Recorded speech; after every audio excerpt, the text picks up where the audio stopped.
Papa rabbit, Mama rabbit. If you put rabbits in the dark, ha! You excited?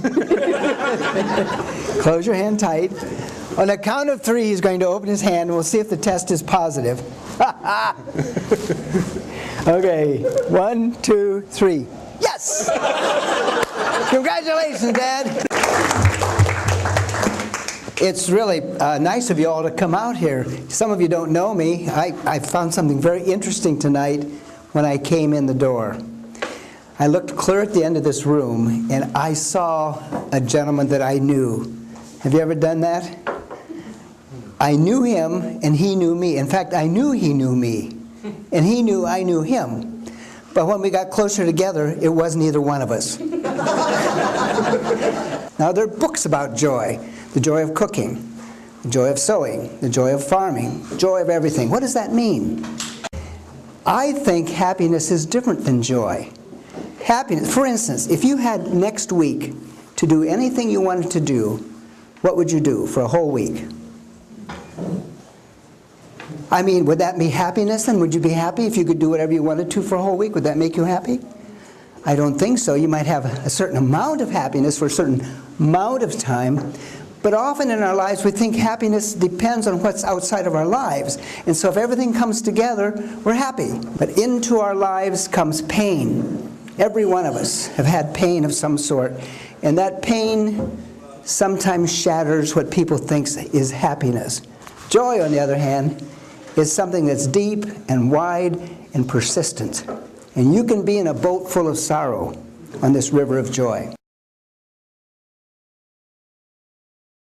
I have 6 points. So number 1, I think people of joy understand that life is a gift. Now think about that. Simple statement. When you woke up this morning, you didn't pay for it. You didn't earn it. But your heart is just beating faithfully for you today. Today. Number 2, people of joy understand that life is sacred. Sacred. When you look at another person, these little ones are sacred. The big ones are sacred. Everybody has a sacred spot in them. They're sacred. So when we look at the other, regardless of how they look, seem, act, smell, or behave, there's a sacredness about them. And the sacred spot is something that people of joy actually find and celebrate.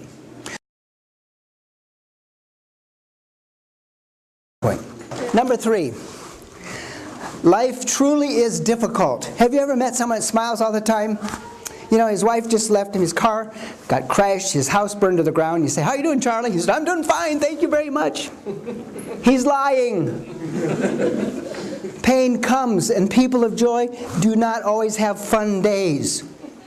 It's not like we have to have a smile all the time. That's part of our problem. We fake it, and sometimes it hurts, and things are... You know, there's so many things happen in our lives, and why is it that some people have so much more trouble than others? Why is that? I don't know. But we have pain, and it hurts. So when we have pain, it's okay to call a friend and say, "You know, Danny, you know, Charlie, you've been through this before, and I really have a lot of pain. It's about my wife or whatever, my kid." And people will walk with you. We're so afraid we want to walk all by ourselves. We think we can do everything alone, and the community says, "We will walk with you." Now, the heart of my speech. Number 4, people of joy understand that life is short. We do not have time to waste. With friendships, with meeting other people, every person matters. You don't have to choose to spend time with all of them. You can't die on every cross. But when someone is in front of you, they deserve your attention. I call it the 3 A's and the 3 R's. When we're available as people of joy, sometimes we have to go when we least want to go.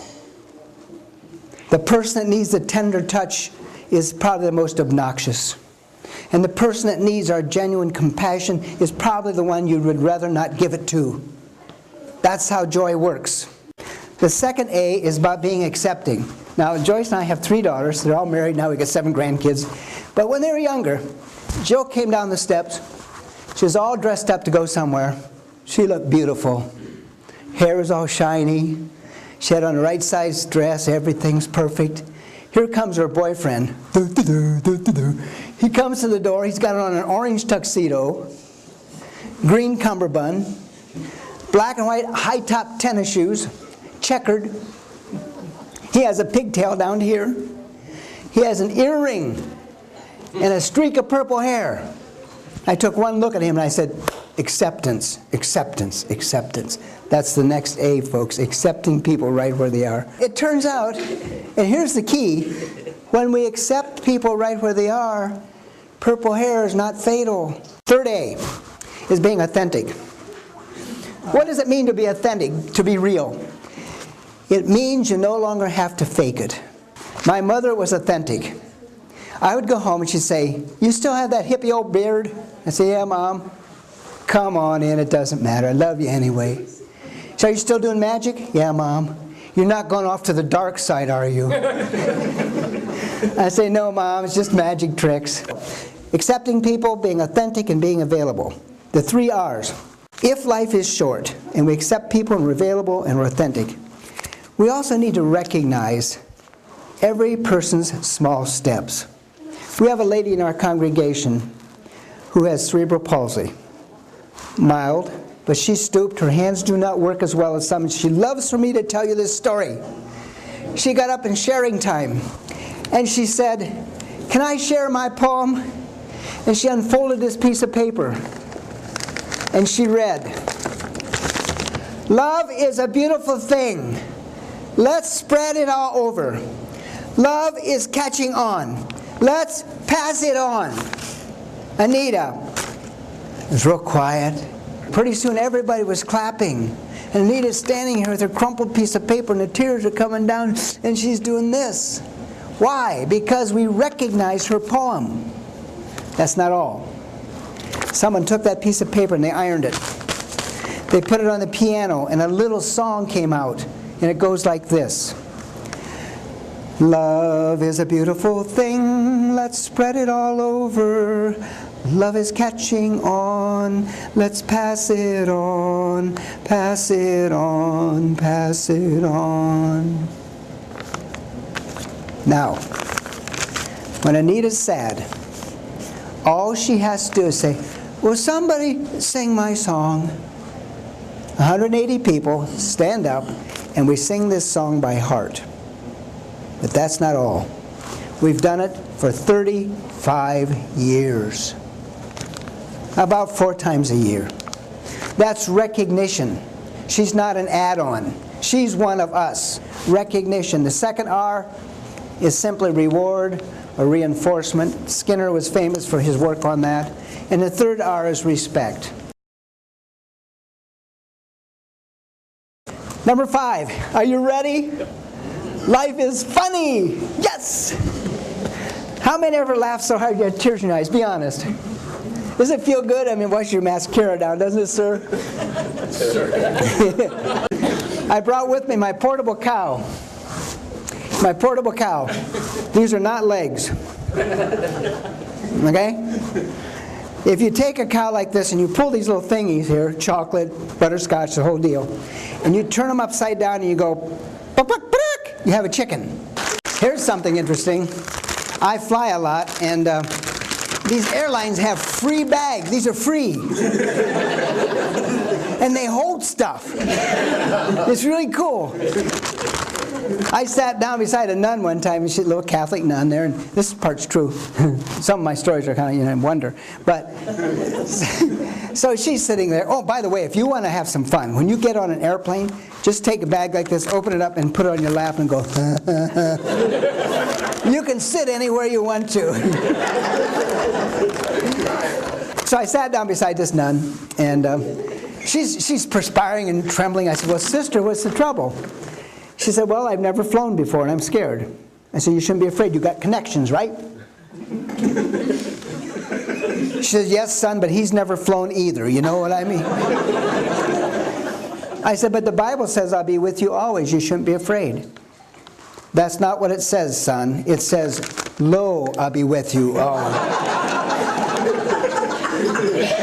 She had a point, didn't she? Now, sir, put the cards in the box and throw them here. Now try to hit the bag, okay? Whoa, you're good. That was really good, yeah. Before I came tonight, I reversed one card and one card only. Wouldn't it be cool? It was the very same card you saw. So, I hope you saw the right one. What did you see? What card did you see? Ace of Diamonds. Ace of Diamonds. Oh my goodness. Let's take a look. Let's take a look. Every once in a while it works. The light's good in here. Hopefully we can see it. Where are you? I mean, I had this, wait a minute. Well, look at that. That looks like the Ace of Diamonds. Cool. Well, wait. It's also the only red card, which makes it really work out nice. I'm glad you picked the Ace of Diamonds. Thank you very much. And what's inside the box? A little bag with a rubber band around its neck, believe it or not. Yes. Would you open a little bag and pour out into your hand what's in that little bag? And is it in fact your dime? It is, and you can keep it because it is your dime. Thank you.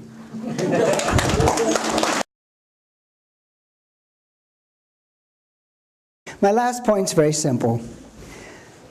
I think people of joy understand that life is a spiritual journey. Somehow, human beings need to nurture their souls, or their brain, or their heart, or whatever you call it. And we all have different ways of doing that. For some people, it's prayer, music, quiet, fishing, poetry. But the issue is, do you do it? Do you take time just to stop, turn off all the electronic stuff, do something to make it quiet so that you can just stop and nurture yourself?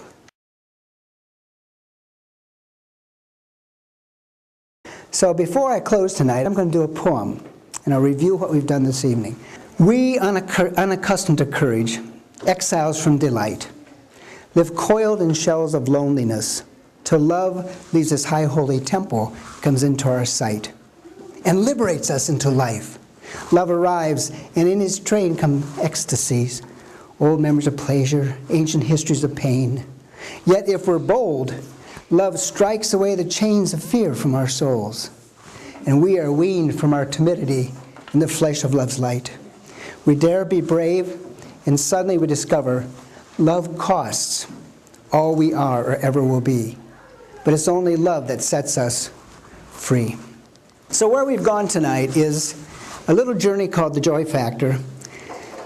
And the issue is, each of you have your own points you can make. These are my points. They're not new, but they're kind of how I look at things. When I taught medical students, I tried to help them understand how much they need to care for each other.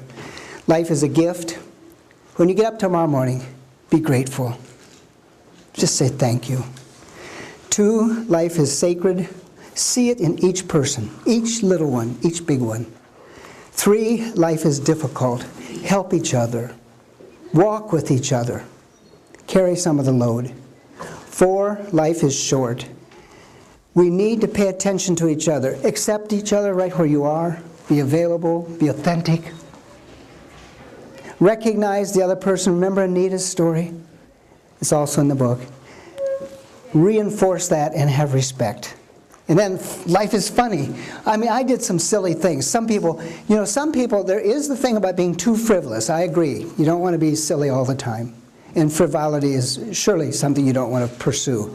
But humor and laughter once in a while is so good for us. My last point's very simple. I think people of joy understand that life is a spiritual journey. Thank you very much for coming. I appreciate it so much. No.